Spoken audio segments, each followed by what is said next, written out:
Trinamool Congress general secretary Abhishek ബാനർജിക്കെതിരെ Bengal പ്രതിപക്ഷ നേതാവ് ഋതംപ്രത ബാനർജി അഭിഷേകിന് ജനങ്ങളുമായി ബന്ധമില്ലെന്ന് ഋതംപ്രത ആരോപിച്ചു. അഭിഷേക് സാധാരണ പ്രവർത്തകരെ കൊള്ളയടിക്കുകയാണ്, തനിക്കൊപ്പമുള്ള MLA-മാർക്ക് പരിശീലനം നൽകുമെന്നും ഋതംപ്രത പറഞ്ഞു.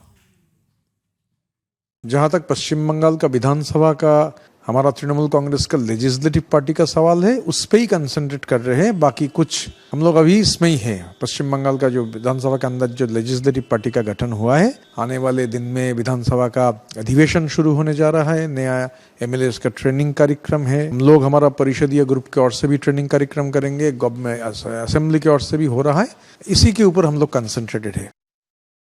TS ആദർശാണ് വിശദാംശങ്ങൾ നൽകുന്നത്. ആദർശ്, ഏതാണ്ട് ഒരാഴ്ചയ്ക്ക് മുമ്പ് നമ്മൾ കണ്ട ഒരു ദൃശ്യം, ഈ പറയുന്ന ഋതംപ്രത ബാനർജി ഇപ്പോൾ പറയുന്ന കാര്യങ്ങൾ ശരിവെക്കുന്ന രീതിയിലുള്ള ചില ദൃശ്യങ്ങൾ നമ്മൾ അന്ന് കണ്ടതാണ്. അതായത് ഹെൽമെറ്റ് വെച്ചുകൊണ്ട് അഭിഷേക് ബാനർജി ബംഗാളിലൂടെ നടക്കേണ്ട ഒരു ഗതികേടുണ്ടായി. അതായത് ആളുകൾ കല്ലുവിറക്കി എറിയുകയാണ്. അപ്പോൾ TMC ഇപ്പോൾ പിളർന്നിരിക്കുന്നു. പിളർപ്പിന് ശേഷവും ഈ പ്രശ്നങ്ങൾ TMCയിൽ അവസാനിക്കുന്നില്ലേ?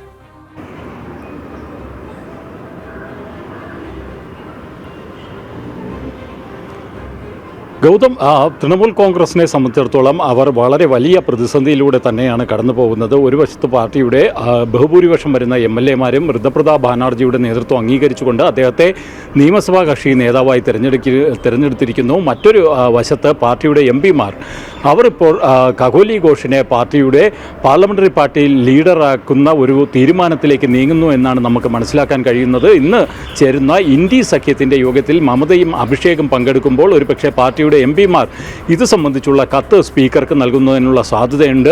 അങ്ങനെ വലിയ പ്രതിസന്ധിയിൽ തൃണമൂൽ കോൺഗ്രസ് പോവുകയാണ്. പാർട്ടിയുടെ കൊൽക്കത്തയിലുള്ള ആസ്ഥാനം ഒഴിയണമെന്ന് ആവശ്യപ്പെട്ടുകൊണ്ട് കെട്ടിട ഉടമയും തൃണമൂൽ കോൺഗ്രസിനെ ഇത് സംബന്ധിച്ച് ഒഴിയണമെന്ന് ആവശ്യപ്പെട്ട് രംഗത്ത് വന്നിരിക്കുകയാണ്. എന്തായാലും തൃണമൂൽ കോൺഗ്രസ് സമാനതകളില്ലാത്ത ഒരു പ്രതിസന്ധിയിലൂടെ കടന്നു പോവുകയാണ്. പശ്ചിമബംഗാളിലെ നിയമസഭാ തെരഞ്ഞെടുപ്പിലുണ്ടായ കനത്ത പരാജയത്തെ തുടർന്നാണ് തൃണമൂൽ ഇത്രയും വലിയ പ്രതിസന്ധിയിലേക്ക് എത്തിയിരിക്കുന്നത്. പാർട്ടിയുടെ ബഹുഭൂരിപക്ഷം വരുന്ന MLA-മാരും MP-മാരും നേതൃത്വവുമായി അകന്നിരിക്കുന്നു. അവർ അഭിഷേക് ബാനർജിയാണ് പാർട്ടിയെ നശിപ്പിക്കുന്നത് എന്നുള്ള അതീവ ഗുരുതരമായ ആരോപണം ഉയർത്തുകയും ചെയ്തിരുന്നു. എന്നാൽ പാർട്ടിയിൽ അഴിച്ചുപണിക്ക് തയ്യാറായ മമത തൻ്റെ വിശ്വസ്തരായ ചില നേതാക്കൾക്ക് ചുമതല നൽകിക്കൊണ്ട് അഭിഷേക് ബാനർജിയുടെ അധികാരങ്ങൾ അത് വെട്ടിക്കുറയ്ക്കുകയാണെന്നുള്ള ഒരു സന്ദേശം നൽകുന്നതിനുള്ള ശ്രമം നടത്തുകയാണ്. എന്തായാലും ഋതംപ്രത പറഞ്ഞതുപോലെ അഭിഷേക് ബാനർജിക്ക് ജനങ്ങളുമായി ബന്ധമില്ല. അദ്ദേഹം ജനങ്ങളിൽ നിന്ന് ഏറെ അകലെയാണ്. അദ്ദേഹം ഈ തൃണമൂൽ കോൺഗ്രസിലെ സാധാരണ പ്രവർത്തകരെ കൊള്ളയടിക്കുന്നു എന്നതടക്കമുള്ള ആരോപണം ഋതംപ്രതയുടെ ഭാഗത്ത് നിന്ന് ഉയരുകയും ചെയ്തിട്ടുണ്ട്. അതുകൊണ്ട് തന്നെയാണ് ഈ തൃണമൂൽ കോൺഗ്രസിലെ ഇപ്പോൾ ഉടലെടുത്തിരിക്കുന്ന ഈ ഒരു വലിയ പ്രതിസന്ധി അത് പ്രധാനമായും അഭിഷേക് ബാനർജിയെ കേന്ദ്രീകരിച്ച് തന്നെയാണ്. അഭിഷേക് ബാനർജിയുടെ നിലപാടിനോടും നയങ്ങളോടും എതിർപ്പുള്ള നേതാക്കളാണ് മറുവശത്ത്.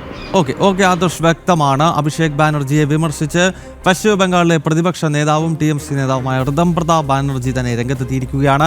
ജനങ്ങളോട് ഒരു ബന്ധവുമില്ലാത്ത നേതാവാണ്. സാധാരണ പാർട്ടി പ്രവർത്തകരെ ക്രൂശിക്കുന്നതാണ് അഭിഷേക് ബാനർജിയുടെ നിലപാടുകൾ എന്നാണ് ഋതംപ്രത ആഞ്ഞടിച്ചിരിക്കുന്നത്. ആദർശ് TS ആണ് വിശദാംശങ്ങൾ നൽകിയത്.